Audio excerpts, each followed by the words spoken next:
Entre nos cultures. Marilyn Hubert écrit des icônes depuis de nombreuses années dans la plus pure tradition. Nous l'avons rencontrée pour son exposition à la salle du Belvédère à Saint-Sévignin. Marilyn, bonjour. Bonjour Yann. Alors les icônes, on ne peint pas une icône, on l'écrit, c'est ça ? C'est ce que je t'ai expliqué, voilà. On ne peint pas une icône parce que ce n'est pas un tableau. On écrit une icône parce que c'est comme si on lisait le livre de la Bible. Donc c'est toujours des personnages et des scènes qui ont un lien avec la Bible. Donc c'est expliquer ce que tu lis. Donc, c'est une histoire en fait. C'est une histoire, c'est la Bible, voilà. Mais les personnages sont tous trois quarts face. Voilà, de face. C'est une règle, ça ? Oui, bien entendu, parce qu'il n'y a que Judas, donc qui n'est pas un saint, qui est de profil. Il n'y a que des personnes qui sont malfaisantes qu'on met de profil. Sinon, tous les personnages sont toujours pris de face ou de trois quarts. Et il y a des canons de l'icône, il y a les couleurs, et il y a également, par exemple, le nez, il faut qu'il soit très fin, c'est la noblesse, c'est la justesse. Les couleurs, le bleu, c'est l'humanité, le rouge, c'est la force. Bon, voilà, c'est des significations iconiques qu'il faut respecter. Donc la Bible, tu connais par cœur. Presque. Mon mari en connaît encore plus que moi. Et quelle couleur tu préfères, toi ? Le bleu, alors, peut-être ? Moi, j'aime beaucoup le bleu parce que normalement, Marie, elle est toujours en rouge et en bleu. Mais souvent, les gens me demandent de la faire en bleu parce que ça ressemble à Marie donc de Lourdes. Voilà, c'est pour ça. La Marie de Lourdes, elle est en bleu et en blanc. Bleu et blanc, mais bon, bleu dans la dominante bleue. Voilà, sinon, une icône, ça demande quand même 6 mois ou moins de travail. Ce n'est pas du tout comme une peinture. En premier, tout est peint avec des produits naturels. Tout au départ, on a une planche que l'on enduit de l'EFK. C'est du blanc de meudon avec de la colle de peau de lapin. Et là, tu mélanges avec du blanc de meudon. Tu sais, le blanc de meudon, c'est ce qu'on achète à Brico Dépôt pour blanchir les fenêtres ou faire l'argenterie. Donc, il y a bien sûr des doses à respecter et que tu chauffes avec de l'eau à 50 degrés. Oh, c'est toute une technique, hein ? C'est une cuisine, hein. L'icône, c'est une cuisine. Surtout que après, tu peins avec du jaune d'œuf. Donc je te dis, et tu mets une goutte de vinaigre. Donc c'est vraiment la cuisine. Oui, tout à fait. Et avec ça, donc on enduit la planche. Une planche particulière, de bois spécial ? C'est surtout du tilleul que l'on prend parce que le tilleul ne bouge pas. Mais c'est très difficile d'en trouver ici dans la région. Donc il faut descendre ou dans la Drôme et acheter carrément une tranche complète, tu vois. Et ensuite, donc cette tranche, tu la coupes en morceaux. Normalement, les tailles, c'est 24-32. Les tailles standards des icônes. Il faut vraiment qu'il y ait des dimensions.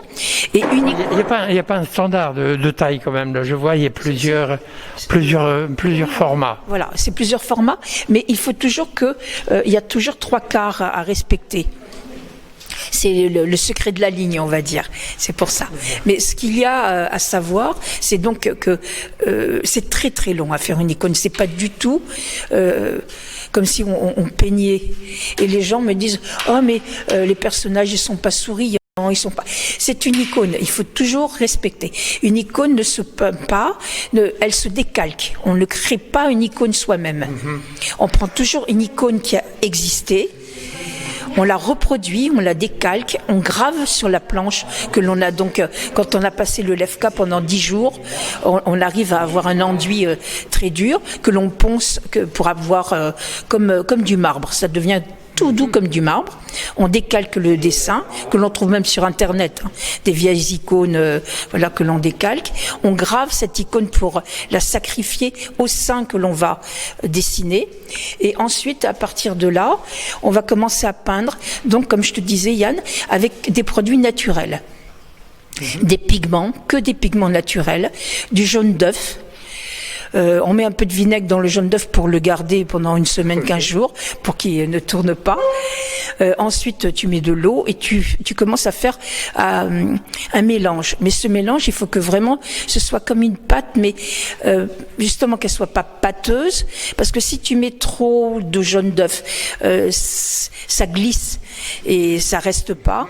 Et si tu mets trop d'eau et pas assez de jaune d'œuf, là ça redevient de la poudre. Donc il faut vraiment doser et ça tu dois le sentir.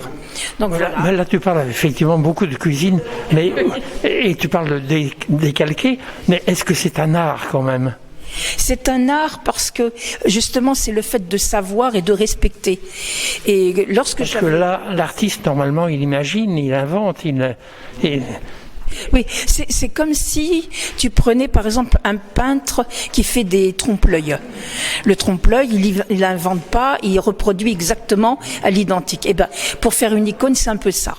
Alors les gens qui viennent, parce que je donne des cours gratuitement à la maison toutes les semaines, et les gens qui viennent prendre des cours, au début elles me disent qu'est-ce que j'aimerais apprendre, qu'est-ce que j'aimerais, mais je ne sais pas dessiner. Alors donc je leur explique qu'il n'y a pas besoin de savoir dessiner et il faut simplement vraiment écouter les conseils que l'on donne pour les couleurs, pour les étapes. Et il ne faut pas du tout être pressé. Le plus difficile, c'est d'attendre parce que on met 6 mois pour peindre une icône. Parce que ce sont des touches très très très légères que l'on met les unes sur les autres. Voilà, en gros c'est cela. Et à la fin, on passe un enduit dessus pour briller ou pour... On passe un vernis, ça c'est à la fin lorsque l'on a mis les feuilles d'or, parce que bien sûr, toutes les icônes que tu vois, c'est de l'or 23 carats. Wow. Et du vrai. Ah, du vrai. C'est peut-être un peu pour ça que le prix est un tout petit peu élevé et encore, moi je fais payer que le travail.